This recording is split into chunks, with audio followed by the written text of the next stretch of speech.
როდესაც მოდის რუსეთის იმპერია, ყველგან ის ესე იქცევა ყოველთვის. ის ამბობს, რომ მე ვარ დიდი განათლებული ქრისტიანი. ამიტომ პროვინციები, პერიფერიები უნდა გავაქრისტიანო და გავანათლო. ხომესია. მოდის საქართველოში და ის ხდება მთავარ სამხილებს.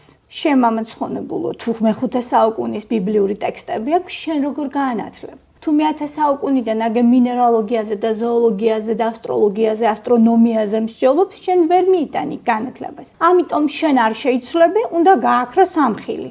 ამიტომ იყო რომ მთავარი მტერი გახდა ამ მიმართულებით ხელნაწერი და კალიგრაფი.